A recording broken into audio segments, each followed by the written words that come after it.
अस्सलाम वालेकुम स्टूडेंट्स, मैं उम्मीद करता हूँ कि आप सब खैरियत से होंगे। तो सबसे पहले हदीस मुबारक हज़रत जाबिर रज़ी अल्लाह ताला अन्हा से रिवायत है कि हज़ूर पाक सल्लल्लाहु अलैहि वसल्लम ने इरशाद फरमाया कि जो जिस मछली को पानी बाहर फेंक दे इसे खाओ, और जो मर कर इस पानी के ऊपर तैरने लगे उसे ना खाओ। तो इसके बाद जो हमारा आज का लेक्चर है, इसमें हम लोग एक्सेलरेशन, वेलोसिटी और स्पीड से रिलेटेड कुछ क्वेश्चन देखने वाले हैं।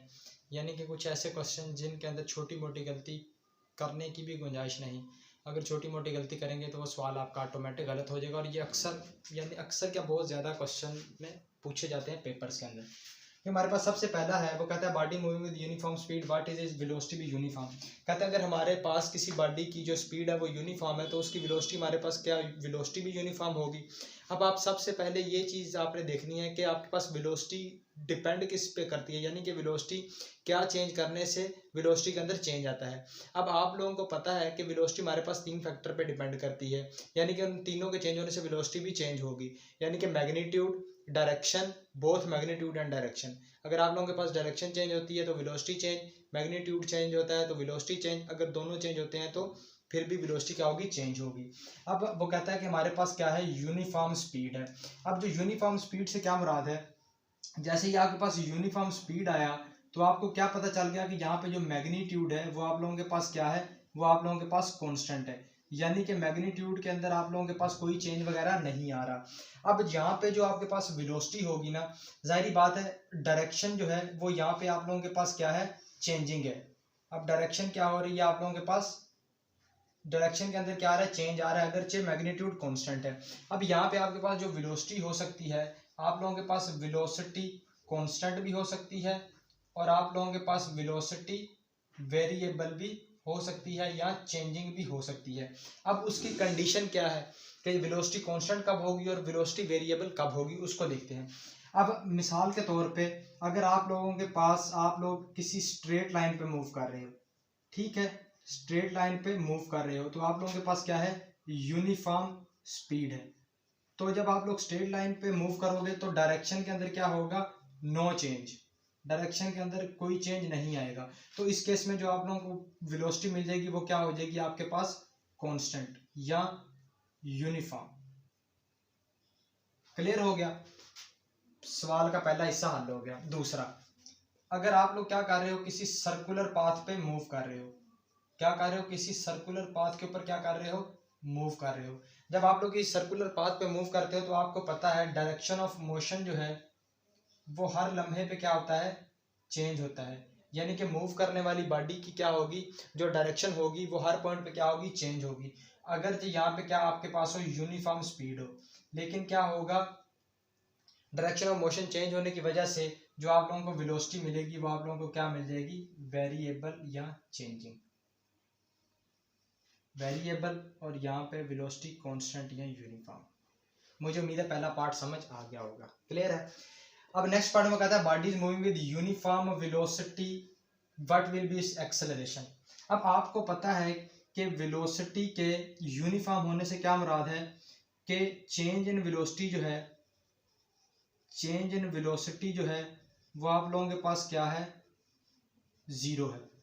यानी कि यूनिफॉर्म वेलोसिटी से क्या मुराद है, ना उसकी डायरेक्शन में चेंज आ रहा है ना मैग्नीट्यूड के अंदर क्या आ रहा है, चेंज आ रहा है। अब आप लोगों को पता है कि आप लोगों के पास एक्सेलरेशन होता है, ठीक है, यानी कि rate of change of velocity, ये आपके पास क्या है, एक्सेलरेशन है। अब जब रेट ऑफ चेंज ऑफ वेलोसिटी ही आप लोगों के पास क्या आ रहा है, जीरो आ रहा है, तो जाहिर बात है ये आप लोगों के पास इसका रेट ही जीरो हो गया। जब रेट जीरो हुआ तो आप लोगों के पास एक्सेलरेशन क्या होगी, जीरो होगी। यानी कि यूनिफॉर्म वेलोसिटी के केस के अंदर आप लोगों के पास कोई एक्सेलरेशन नहीं होगा, या सिंपल वर्ड्स के अंदर एक्सेलरेशन जीरो होगा। मुझे उम्मीद है दूसरा भी पार्ट समझ आया होगा। अब वो कहता है कहना body moving with constant speed has acceleration. अब यहाँ पे यूनिफॉर्म वेलोसिटी थी, यहाँ पे क्या है, कांस्टेंट स्पीड है। अब फिर बात वो ऊपर वाली आती है। अब जब कांस्टेंट स्पीड होगी ना तो आप लोगों ने क्या अंदाजा लगा लेना है, कांस्टेंट स्पीड है तो मुराद क्या है, मैग्नीट्यूड आप लोगों के पास क्या है, सेम है। यानी कि मैग्नीट्यूड क्या है, कांस्टेंट है। लेकिन जब कांस्टेंट स्पीड है तो इस केस में जो आप लोगों के पास डायरेक्शन होती है ना, कांस्टेंट स्पीड के केस में वो डायरेक्शन जो है वो क्या होती है, चेंजिंग होती है। क्लियर है।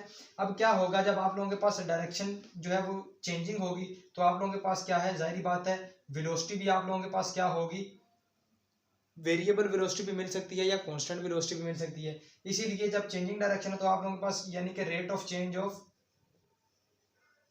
चेंज कुछ है, ठीक है। तो इसीलिए जब आप लोगों के पास रेट ऑफ चेंज है तो एक्सेलरेशन आपके पास क्या है, rate of change of velocity है।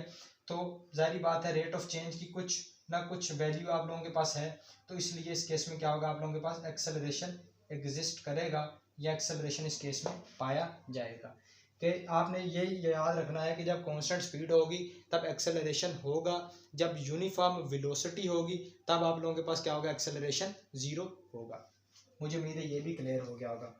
अब वो कहता है इस सवाल में कहता है a body with certain velocity in the direction of north have acceleration in the direction of south. सवाल समझे।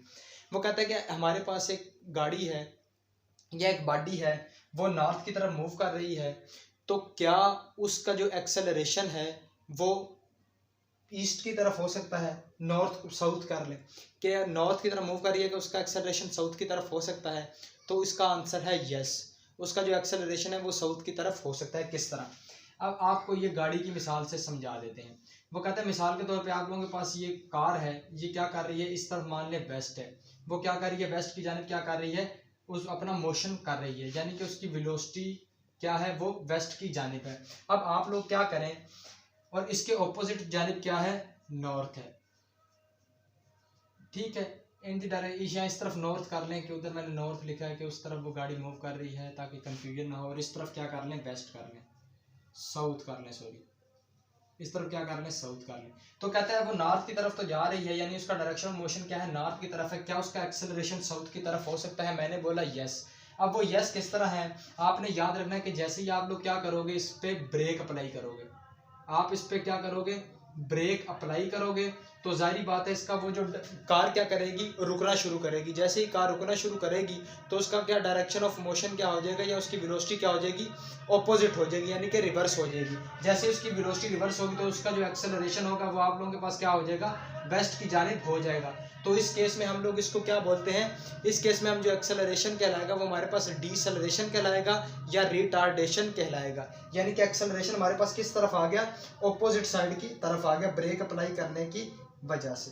क्लियर है, यानी कि उसके ऊपर जो हमारे पास वेलोसिटी आ गई वो उसके डायरेक्शन ऑफ मोशन की क्या होगी, ऑपोजिट हो गई। तो इस तरह हमारे पास जो एक्सेलरेशन हो गया वो पॉजिटिव एक्सेलरेशन ना रहा, बल्कि वो हमारे पास नेगेटिव एक्सेलरेशन रहा, और उसको हम क्या बोलते हैं, डीसेलरेशन या रिटार्डेशन।